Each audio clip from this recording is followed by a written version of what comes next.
बोलिए ये मेरी बाइबल है। और जो लोग बाइबल नहीं लाए अपने दाहिने हाथ को ऐसे करिए, दाहिने हाथ को जो बाइबल नहीं लाए कोई बात नहीं, उसको अपने दिल पे रखिए, है ना। और मेरे पीछे बोलिए ये मेरी बाइबल है, ये परमेश्वर का वचन है ये परमेश्वर का वचन है, जिसे मैं सुनने जा रहा हूँ। जिसे मैं सुनने जा रहा हूँ। अब मैं वैसा नहीं रहूंगा अब मैं वैसा नहीं रहूंगा जैसे था, जैसे था, लेकिन लेकिन आज इस वचन के द्वारा इस वचन के द्वारा मैं अपना जीवन मैं अपना जीवन बदलना चाहता हूँ। बदलना चाहता हूँ। इसमें प्रभु इसमें प्रभु मेरी मदद कर, मेरी मदद कर, यीशु के नाम में। यीशु के नाम में। और सब लोग मुस्कुरा कर कहें आमीन आमीन। आमीन। आमीन। नीचे कर ले। आज मैं आपको एक चीज बताऊं, आप लोग सुन रहे हैं ना। यहाँ पे आने का अगर मैं आपसे पूछूं कि क्या कारण होगा, यहाँ पे ये हासी मारा हिंदी उच्च विद्यालय, ये बीच मंडली, इस कार्यक्रम में आने का आपका क्या कारण होगा? हर एक जन से, हर एक जन, चाहे वो बड़ा है या छोटा, अगर मैं ये सवाल आपसे पूछूं कि क्या कारण है यहाँ पे आपके आने का, तो आपका जवाब क्या होगा? क्या आप जवाब देंगे? आप में से शायद ज्यादातर लोग ये बोले कि हमको घूमने का मन किया तो हम आ गए। आप में से ज्यादातर लोगों का होगा कि अरे दोस्त जा रहा था तो मुझे भी चल गए लो। आप में से शायद ज्यादातर लोगों का, बहनों का होगा कि अरे मैं आईब्रो बनवाई, अच्छा बन गया तो मैं आ गई। किसी को तो दिखाना होगा आईब्रो। आपको लगता होगा कि नहीं, बाल इस बार अच्छा काट दिया, थोड़ा स्ट्रेट कर दिया है, थोड़ा लहरा के झटका के थोड़ा सा चलूंगी थोड़ा बीच मंडली में। हो सकता है ये भी एक कारण हो सकता है। आपको लगता होगा कि नहीं, हम लोगों ने दुर्गा पूजा में अच्छा कपड़ा खरीद लिया, अब खरीदा है तो दिखाना भी तो होगा, है ना। तो चलो कहाँ चलेंगे? बीच मंडली चलते हैं, है ना। हो सकता है बहुत सारे कारण होंगे। लड़कों से पूछा जाए कि आपके क्या कारण है, तो लड़के बोल सकते हैं कि अरे दिक्कत ये था, घर में गुटका चबा ही नहीं सकत रहा हूं, तो मैं आई गेलो यहाँ, अब यहाँ मैं पूरा चबाट हूँ, यहाँ कोई दिक्कत न खे। कोई बोलने वाला नहीं है। और थोड़ी सैमुअल भाई लाठी लेके आपके पीछे पीछे जाएंगे। हाँ, बहुत सारे लोगों का कारण हो सकता है कि उनको, लड़कों को लगता होगा कि वहां जाएंगे तो थोड़ा सा देखेंगे बे, थोड़ा, है ना, थोड़ा देखेंगे कौन कैसे दिख रही है ना। हाँ, चलाएंगे ना चलाओ रे नैनो से। बहुत सारे लोग आते हैं बाइबल क्लास में। I am telling you, Bible class में ज्यादातर लोग आते हैं प्यार मोहब्बत के लिए, और इसमें कोई बुराई नहीं है। लेकिन दिक्कत ये है कि अगर आप सिर्फ लड़की को ही देखते रहेंगे तो हम लोग जो रांची से आए उसको कौन देखेगा? और that is the reason I am still unmarried. खैर छोड़िए। बहुत सारे लोग हैं जो मतलब एक दूसरे को देखते हैं, और बहुत सारे लव स्टोरियां जो हैं वो बाइबल क्लास में बन जाती हैं। आप लोग का है कुछ? आप पटाएं कुछ? अच्छा, ठीक ठीक ठीक। आप नींद, चलिए गुड। आप लोग अच्छे लोग हैं, आप लोग ऐसा मत करिएगा, ठीक है ना। मतलब बाइबल क्लास भी चलता रहेगा, और यदि ऐसा प्यार के लिए अगर आप आए हैं ना, तो आपका ध्यान में बस वही जाएगा, क्या कर रहा है खसुआ। ध्यान कहीं और है ना। उसका भी ध्यान बार बार ऐसे नजरों से नजरें मिलेंगी, है ना। तो ये सारी चीजें जो है वो नहीं करिएगा। यहाँ पे आपके आने का कारण अलग अलग हो सकता है, अलग अलग सीन हो सकता है। आप खाली थे, आप आ गए, किसी ने आपको कहा आने के लिए आप आ गए, मंडली जाती है तो आपको आना पड़ा इसलिए आप आ गए, कार्यक्रम हो रहा है बुलाया गया है तो आ गए, गाने गाने के लिए बोले इसलिए आ गए। ढेर सारे कारण हो सकते हैं, लेकिन मैं आज की सुबह आपको बतलाना चाहता हूं कि परमेश्वर का सिर्फ एक ही कारण है आपको यहाँ पे लाने का, और वो है कि वो आपको बदल सके, वो आपको बदल सके। और मालूम, इसकी जरूरत हम सभी को है, चाहे हमारी उम्र कितनी भी हो, हम छोटे हों बड़े हों, हम सबको बदलने की जरूरत है। और मालूम ये बदलाव का मतलब क्या है? इसका मतलब ये नहीं कि हम अभी खराब हैं। बदलाव का मतलब ये नहीं कि आप खराब हैं। जैसे वो देखिए पीछे में नैनो कार लगी है ना, देख रहे? मेरी है ऐसा मत सोचिएगा, मेरा नहीं है वो। समझिएगा इसको, बदलाव की आवश्यकता। अगर मैं बोलूं कि इसको बदलना है और नई गाड़ी खरीदना है, तो क्या वो खराब है? नहीं। बदलाव का मतलब है कि कुछ अच्छे की तरफ बढ़ जाना। अब समझ रहे हैं? जैसे हैं हम, दैट इज ओके। ठीक है, बढ़िया है, अच्छा जीवन चल रहा है। लेकिन अगर हम बदलेंगे ना तो मालूम इससे और अच्छी जिंदगी हो जाएगी, इससे और अच्छी जिंदगी हो जाएगी। और बहुत सारे जो लड़कियां हैं वो लड़कियां कहते हैं कि भैया हमको मजा आ रहा है, ऐसे ही ठीक है, बॉयफ्रेंड गर्लफ्रेंड मजा आ रहा है, बहुत अच्छा है, आता है बाइक में घुमाता है, केटीएम बाइक में, वो वाला बाइक देखा ना आपने जिसमें पाछा उठा रहता है, 45 और जोर से पकड़ती है, मजा आ रहा है, मजा आ रहा है। लेकिन आपको क्या लगता है कि सिर्फ वही जीवन ठीक है, उसके आगे कुछ नहीं है? उसके आगे मैं बताना चाहता हूं, उसके आगे भी एक जीवन है जिसके बारे में आपने कभी सोचा नहीं, आपने जाना नहीं। यीशु मसीह में जीना जीवन का सर्वोत्तम निर्णय है। इसी चीज को बताने आया हूं मैं रांची से। यीशु मसीह के लिए जीने से अच्छा, इससे अच्छा कुछ नहीं है। मुझे बहुत खुशी हुई, मैं अभय बेग से मिला। कहां पे अभय? Good good. मैं अभय बेग से मिला। ये प्रभु की सेवा करना चाहता है और ये अब जाएगा पढ़ाई करने के लिए और सेवा करेगा। इससे अच्छा निर्णय अभय जीवन में और कुछ नहीं हो सकता। सैमुअल, मैं तुमसे भी कह रहा हूं, इससे अच्छा निर्णय परमेश्वर की सेवा का और कुछ नहीं हो सकता। जिस घड़ी आप अपनी बुरी चीजों को छोड़ देते हैं और आप सोचते हैं कि नहीं वो गलत है, मैं अच्छे की तरफ आता हूं, थोड़ा समय लगेगा, लेकिन मैं आपको सच बता रहा हूं, आपको कभी पछतावा नहीं होगा। आज से 12 साल पहले मैंने प्रभु की सेवा चुनी। 12 साल पहले, 12 साल हो गए जब मैंने परमेश्वर की सेवा जब चुनी, जब मैंने नौकरी छोड़ी इंडियन एयरफोर्स की। सब लोग कहते थे पागल हो गया, पागल हो गया, पागल, पादरी बनेगा, झूला टांगेगा, साइकिल में घूमेगा, घर घर जाएगा, चावल लेगा, ये लेगा। आज 12 साल हो गए, मुझे इस बात का अफसोस नहीं है कि मैंने परमेश्वर की सेवा चुनी। बदलाव का मतलब ही है कि नई चीजों की संभावना आएगी। आप जब तक बदलेंगे नहीं, आप कभी बेहतर पे जा नहीं सकते हैं। आज मैं आपको बताऊं बहनों, एक सच्चाई बताऊं, बहुत सारी लड़कियां जो यंग एज में बॉयफ्रेंड बनाती है ना, मालूम उसकी सबसे बड़ी दिक्कत क्या है?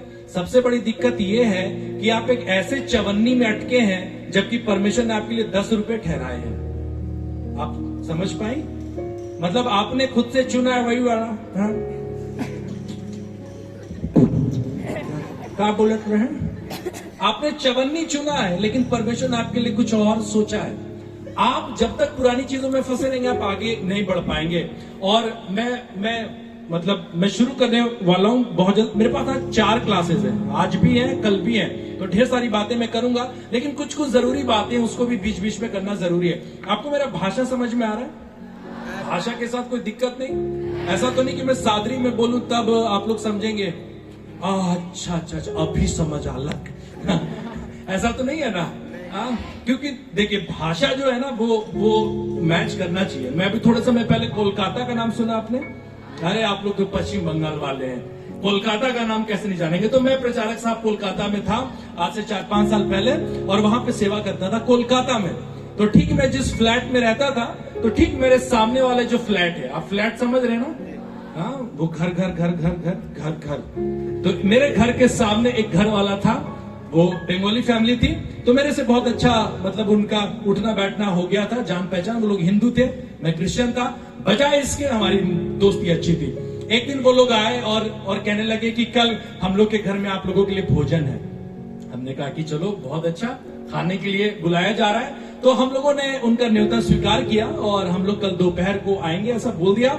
तो वो बोले कि भोजन का समय 1:30 बजे है। तो हम लोग 1:30 बजे हम लोग उनके घर पे पहुंच गए। खाना वाना कुछ नहीं बनाया उस दिन, नाश्ता भी नहीं बनाया। सोचा कि सीधे अब दोपहर में खाएंगे रसगुल्ला, है ना, भात खाएंगे, मछली खाएंगे, और वो वहां पे चले गए। 1:30 बजा, देखा कि उनके घर में और भी लोग पहले से आए हुए हैं, और 1:30 बजे सब लोग थे वहां पे, हम लोग भी चले गए, उनके अपने लोग थे वहां पे। और उसके बाद फिर पूजा शुरू हुई। और जब पूजा हो रही है, हम लोग सोच रहे हैं कि पूजा के बाद खाना मिलेगा। 2 बजा, 2:30 बजा, पूजा खत्म हो गई। और जैसे पूजा खत्म हुआ तो वो मेरे सामने वाला वो व्यक्ति आया और खड़ा हुआ, वहीं पे खड़ा हुआ और बोला कि भोजन समाप्त। हम बोले भोजन समाप्त? मैं बाद में सोचा कि अरे ये तो बंगाली है, इसका तो मतलब था कि भजन समाप्त। भजन को ये तो भोजन बोल रहा था। और मालूम उस दोपहर खाली पेट वहां से लौटना पड़ा। वो बंगाली था, भजन को भोजन कह रहा था और मैं समझ नहीं पाया। तो इसीलिए मतलब कोई दिक्कत नहीं होना चाहिए, आप लोगों को समझ में आना चाहिए। और आज इस सुबह में जो बातें मैं 4 दिन में जो 4 बातें जो मैं क्लासेस में करूंगा, उसकी मैं शुरुआत यहां से कर रहा हूं। और कोई मेरे साथ निकाले इब्रानियों की पत्री, उसका 13वां अध्याय, इब्रानी 13 और उसका 5 पद मेरा सब्जेक्ट है।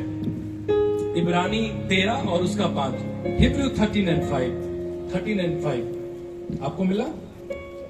इब्रानी 13:5, जिनको मिल जाए बोलिए मिल गया। इब्रानी 13:5 आप आएंगे आगे? आप हाँ आइए। आप हैं नंगदला मंडली से, है ना? जी। आपका नाम है दीपा रानी लकड़ा। ये लीजिए, सुनिएगा। जो बातें मैं अभी 4 क्लासेस में करूंगा उसका सब्जेक्ट ये है, और सुनिएगा क्या सब्जेक्ट मिला है। इब्रानी 13:5 इसमें ऐसे लिखा है, हाँ, तुम्हारा स्वभाव लोभ रहित हो और जो तुम्हारे पास है उसी पर संतोष करो, क्योंकि उसने आप ही कहा है, मैं तुझे कभी न छोड़ूंगा और न कभी तुझे त्यागूंगा। आमीन। आमीन। बहुत धन्यवाद, आप बैठ सकती हैं मेरी ओर। अच्छा ये आप ही क्या लेके चलिए, ठीक है। बहुत धन्यवाद। मेरी ओर देखें और बोले, तुम्हारा स्वभाव लोभ रहित हो। लोभ रहित। थोड़ा प्यार से बोलिए, मेरी तरफ देखिए और अब बोलिए, मेरा स्वभाव लोभ रहित हो। लोभ रहित हो। यही विषय है मेरा, लोभ रहित। ऐसी बातें हैं जिसमें लोभ के बारे में लिखा है, और इसी पे हम लोग 4 क्लासेस में बात करेंगे, किस प्रकार के कई लोभ हैं। लेकिन अगर मैं आपसे पूछूं कि अगर लोभ के बारे में अगर मैं आपसे बोलूं, तो आपके मन में सबसे पहला क्या ख्याल आएगा? अगर मैं आपको बोलूं कि लोभ नहीं करना है, लालच नहीं करना है, तो आपके मन में सबसे पहला क्या दृश्य बन सकता है? मैं बताऊं, सबसे पहला दृश्य बनेगा कि पैसा। सबसे पहला दृश्य क्या बनेगा? पैसा। और आज की सबसे बड़ी दिक्कत यह है कि लोग पैसों को इतना तवज्जो दे रहे हैं, इतना ज्यादा महत्व दे रहे हैं, और चूंकि बड़े लोग भी दे रहे हैं तो उनके बच्चे भी दे रहे हैं, और बच्चों के बच्चे भी दे रहे हैं, और सब लोग बस उस पैसे पैसे पैसे पैसे पैसे पैसे। आज मैं आपकी मदद करना चाहता हूं थोड़े समय में कि कैसे पैसे कमाने के चक्कर में या पैसे के पीछे भागते भागते कई बार जीवन के जब हम ऐसे मुकाम पे पहुंचते हैं कि सब कुछ तो होता है लेकिन रिश्ते नहीं बचते। आज मैं आपको बताऊं, बहुत सारे लोग नौकरी करते हैं, पैसा जमा करते हैं, पाई पाई पाई करके सेविंग्स करते हैं, पैसा जमा करते हैं, रिटायरमेंट के बाद घर बनाते हैं, बड़ा अच्छा घर बनाते हैं, और घर बनाने के बाद मालूम जब बना लेते हैं तो उस घर में रहने के लिए लोग नहीं बचे। बेटा कहीं और है, बेटी कहीं और है, कहीं और कहीं और कहीं और कहीं और। आज मैं आपको बताना चाहता हूं बहुत ईश्वरीय तरीके से, पैसा ही सब कुछ नहीं है। और ये बात आपको दुनिया नहीं बताएगी, क्योंकि दुनिया तो क्या बताएगी लड़कों, दुनिया क्या बताएगी? जवानों की सभा है तो मैं जवानों से ज्यादा बात कर रहा हूं। दुनिया क्या कहेगी मैं आपको बताऊं, दुनिया क्या कहेगी? जब तक तुम्हारे जेब में पैसा है, ये बात ना मेरी याद रखना, क्या नाम है तुम्हारा? तुम्हारी बाबू सोना करने नया सुनना, दुनिया का ये लॉजिक है, जब तक तुम्हारे जेब में पैसा है वो पूछेगी मेरा बाबू कैसा है। True true.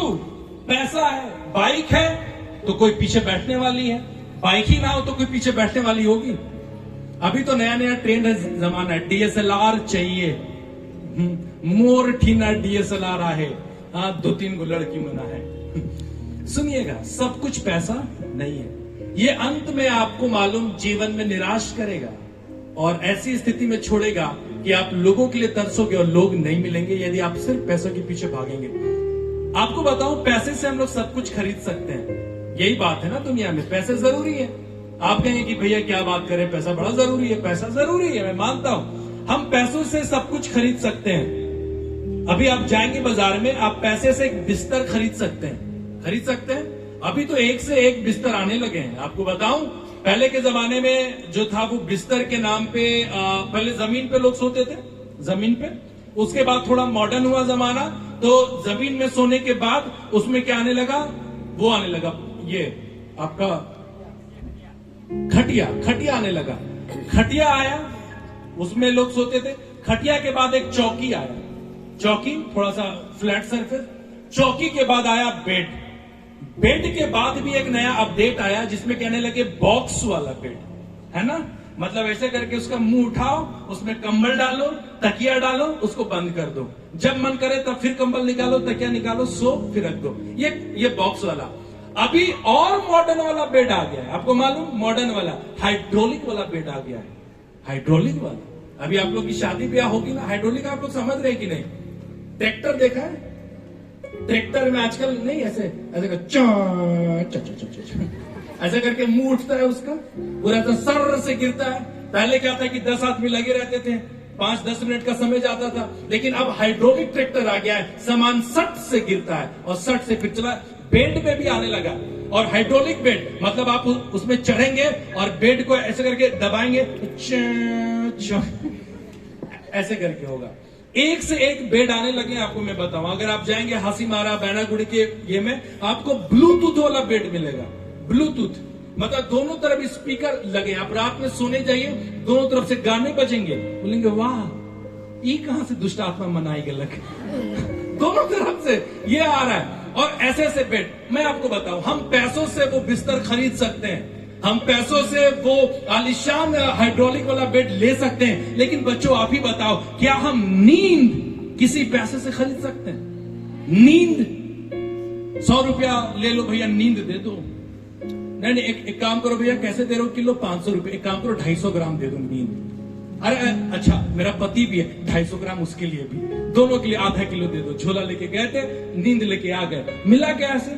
नहीं, हम नींद किसी पैसों से खरीद नहीं सकते, वो सिर्फ परमेश्वर देता है, वो सिर्फ परमेश्वर देता है। आप मालूम, आज के जमाने में आप पैसे से अच्छा खाना खरीद सकते हैं, अच्छा से अच्छा खाना। आप बर्गर खरीद सकते हैं, आप चाउमीन खरीद सकते हैं, आप तंबुल छोड़िए, खैनी, अरे छोड़ दारू, अरे क्या निकल रहा है। आप चाउमीन खरीद सकते हैं, समोसा खरीद सकते हैं, बिरयानी खरीद सकते हैं, खस्सी खरीद सकते हैं, है ना, अंडा खरीद सकते हैं, बांडा खरीद सकते हैं। लेकिन भूख आप पैसों से खरीद सकते हैं क्या? कहीं जाके कोई भूख दे दो, कोई रेस्टोरेंट तो होगा भूख देता होगा, ये नहीं देता। आज आपको मालूम, बहुत सारे कमाने वाले हैं, लेकिन मालूम पैसे हैं, लेकिन भूख नहीं है। अपनों के साथ खाने का वक्त नहीं है, अपनों के साथ बैठ के ना चैन से हंस के खा सके, ऐसा न जाने कितने सालों से हुआ नहीं है। आप घर बना सकते हैं पैसों से बड़ा आलीशान, लेकिन उस घर में शांति आप पैसों से खरीद सकते हैं क्या? नहीं।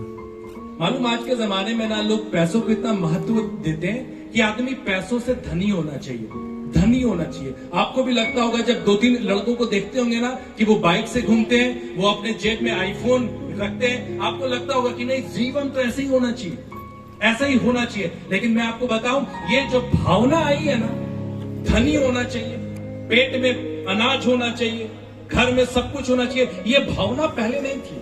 ये भावना ना मात्र 100-150 सालों की उपज है। मालूम क्यों? क्योंकि भारत में 100-150 साल पहले अकाल होता था। अकाल, ऐसी स्थिति नहीं थी। आप लोग जो बाबा लोग हैं, आप लोग जानते होंगे, अकाल जैसी स्थिति थी। लोग जिंदा बच जाए, यही बहुत बड़ी बात होती थी। और अकाल जैसी स्थिति से जब वो लोग निकले ना, तो उनको लगने लगा कि नहीं, जितना खा सको खाओ, जितना बटोर सको बटोरो, जितना ज्यादा पैसा कमा सको कमाओ। ये अकाल की प्रवृत्ति है, ये अकाल से निकले भारतीयों की मानसिकता है। लेकिन मालूम, कभी किसी का ध्यान इस बात पे नहीं गया कि अकाउंट धनी होने से कहीं ज्यादा महत्वपूर्ण है कि जीवन धनी हो, जीवन धनी हो। इसके बारे में किसी का ध्यान नहीं गया। जब कभी भी आपकी नौकरी लगेगी, आपको बताऊं, जब कभी भी आपकी नौकरी लगेगी, मम्मी पापा भी सुनो, जब आपके बच्चों की नौकरी लगेगी, आप अपने बच्चों से मालूम सबसे पहला सवाल क्या करेंगे? सबसे पहला सवाल, कितना मिलता है? कितना मिली? अरे अभी तो मिली जो 12,000, कितना मिलेगा? आप मान रहे कि नहीं इस चीज को? सबसे पहला सवाल क्या होगा? कितना मिलेगा। कभी किसी मम्मी पापा ने ये नहीं पूछना चाहा कि बेटा तुम्हें करना क्या पड़ेगा, तुम करोगे क्या, सुबह से शाम में तुमको फुर्सत मिलेगा कि नहीं, बेंगलोर में नौकरी करोगे, रहोगे कहां, अपने लिए समय मिलेगा कि नहीं, जीवन धनी हो इसके बारे में किसी का ध्यान नहीं है, लेकिन अकाउंट धनी हो, अकाउंट धनी हो। मालूम पैसे की सबसे खराब बात मालूम क्या है? पैसे की सबसे खराब बात यह है कि वो आपके व्यवहार को बिगाड़ सकती है। पैसे में वो ताकत है। जब आपके पास पैसे आएंगे तो मालूम आपका व्यवहार बिगड़ने लगेगा, और जब आपका व्यवहार बिगड़ने लगेगा आपके पास सारी सुविधाएं होंगी, लेकिन अफसोस के बाद आपके पास लोग नहीं रहेंगे।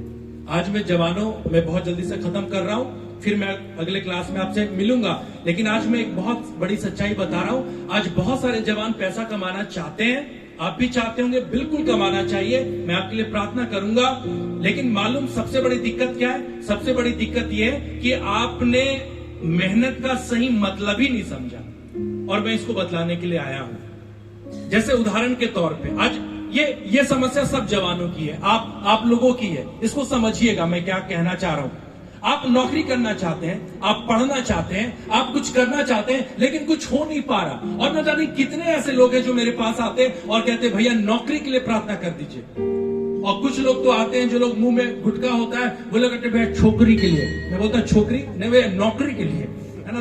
तो समझ में नहीं आता, गोचो गोचो होता है।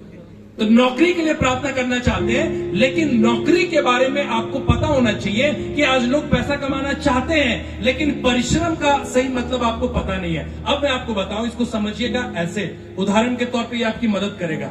आपको पता चला, जैसे उदाहरण के तौर पे आप आ जाइए, आप आइए, आइए, मारेंगे नहीं। क्या नाम है? विवेक है? विवेक बता रहे, डांट रहे हैं। विवेक ना, इतना प्यारा नाम है। ये विवेक है, उदाहरण दे रहा हूं, मैं खत्म करूंगा, फिर आधी बातें नेक्स्ट सेशन में। ये विवेक है, इसको पता चला कि इसको भारत के तरफ से ओलंपिक में दौड़ना है। इसको पता चला कि भारत के तरफ से ओलंपिक में दौड़ना है। कितना? 1500 मीटर, मात्र 7 मिनट लगेंगे। ठीक है। अब विवेक जो है, जब से इसको पता चला कि भारत की तरफ से दौड़ना है, ये अपने मन में विचार बनाने लगा कि मैं सबसे तेज दौड़ूंगा, सबसे तेज, मेरे से तेज कोई नहीं दौड़ेगा। और मात्र 7 मिनट की तो बात है, सबसे तेज मतलब जितने लोग होंगे ना विवेक, उनमें सबसे तेज कौन दौड़ेगा? अरे तुम दौड़ेगा, विवेक दौड़ेगा, है ना? और ये अपने मन में ख्याल बना रहा है कि जब मैं दौड़ूंगा तो मैं सबसे तेज दौड़ूंगा, मैं गोल्ड जीतूंगा, और जब मैं गोल्ड जीतूंगा तो सारे पेपर में मेरा फोटो छपेगा, टीवी पे बस मेरा नाम होगा, प्रधानमंत्री बुलाएगा, यहाँ का ममता बनर्जी बुलाएगा, हमको पैसा देगा और सब कुछ अच्छा होगा। मैं हाफ पैंट खरीदेगा, हाफ पैंट में दौड़ेगा, और वो टी शर्ट खरीदेगा, सबसे महंगा जूता खरीदेगा, और ये सब कुछ विवेक के मन में चल रहा है। अब आप बताइए, क्या ये सब कुछ सोच लेने से गोल्ड आएगा? ये ला पाएगा? नहीं। यही तो समस्या है कि हम सोच बहुत कुछ रहे हैं, अरे करेंगे, एकदम करना है, लेकिन मालूम विवेक गोल्ड कब लाएगा? विवेक गोल्ड तब लाएगा जब ये सुबह मैदान में उतरेगा, प्रैक्टिस करेगा, दौड़ेगा, 10-15 लोगों को पछाड़ेगा, पसीना बहाएगा, घंटों ये दौड़ने वाले जगह पे होगा, पसीना बहाएगा, पैर में छाले पड़ेंगे, और दिन रात सिर्फ दौड़ के बारे में सोचेगा, तब ये दौड़ेगा। समस्या ये है कि हम पैसा कमाना चाहते हैं, नौकरी करना चाहते हैं, लेकिन मालूम सिर्फ दिमाग से सोचते हैं, कभी जमीन पे उतर के हमने कभी प्रयास नहीं किया। बैठ जाएंगे, आधी बातें मैं नेक्स्ट सेशन में करूंगा, और भी बहुत सारी चीजें हैं जिसपे बारीकी से हम लोग खोलते जाएंगे, लेकिन आज की शाम ठीक सांस्कृतिक नाच के बाद एक क्वेश्चन एंड आंसर का सेशन है, मैं उसके बारे में बता के खत्म कर रहा हूं। आप में से बहुत सारे ऐसे लोग होंगे जिनके मन में बहुत सवाल आता होगा। आते हैं सवाल? बपतिस्मा, अन्य भाषा, चर्च, कौन सा सही कौन सा गलत, ये वचन, ये बातें, इस प्रकार के बहुत सारे सवाल आपके मन में होंगे। कोई भी सवाल, यदि वो चर्च के ना हो, चर्च के बाहर का, तो भी आप पूछें। यदि आपके मन में सवाल उठता है किसी शादी, नौकरी, किसी भी संबंधित, आप बात करें। शाम में हम लोग थोड़ी देर के लिए क्वेश्चन एंड आंसर सेशन करेंगे, और मैं चाहता हूं कि आप लोग अपने सवाल के साथ तैयार रहें। बहुत थोड़े समय में हम लोग जेन्युइन सवालों का जवाब देंगे। अब आप पूछेंगे कि कैसा सवाल, तो कुछ भी सवाल नहीं पूछना है, है ना। जैसे कि भैया दाल में हल्दी डालते हैं कि क्या, ये वाला नहीं ना। एक बच्ची आई 6 साल की, मैं एक बाइबल क्लास में था, एक बच्ची आई 6 साल की, वो बोली कि भैया एक सवाल पूछना चाहते हैं। 6 साल की बच्ची, प्यारी सी। मैं बोला कि हाँ पूछो बेटा, मैं तो हूं यहाँ पे जवाब देने के लिए। वो 6 साल की बच्ची कहने लगी कि भैया एक तो सवाल पूछना है। बोले हाँ पूछो ना बेटा। वो 6 साल की बच्ची मालूम क्या पूछ रही है? वो 6 साल की बच्ची आई और बोलती है आपकी गर्लफ्रेंड है। मैं बोला ये कौन है, ये किसका छुआ है, हाँ संभालो। तो इस प्रकार के सवाल मत पूछिएगा, है ना। शाम में जेन्युइन सवाल के साथ तैयार रहिएगा। यहाँ पे मैं खत्म कर रहा हूँ। परमेश्वर आशीष दे। आइए सर को झुकाएं, आंखों को बंद करें, हम प्रार्थना करें। धन्यवाद प्रभु, समर्पित प्रभु, हम सारी चीजों को आपके हाथों में सौंपते हैं। हम सभी लोगों को आशीष दे।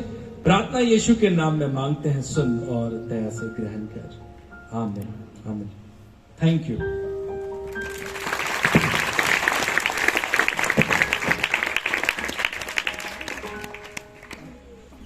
बहुत बहुत धन्यवाद हमारे मुख्य अतिथि पंडित अनुज अरविंद टोपो सर को। और हम इस समय सिर्फ 5 मिनट के लिए, अगर आप लोगों को बाथरूम जाना है तो आप लोग जा सकते हैं।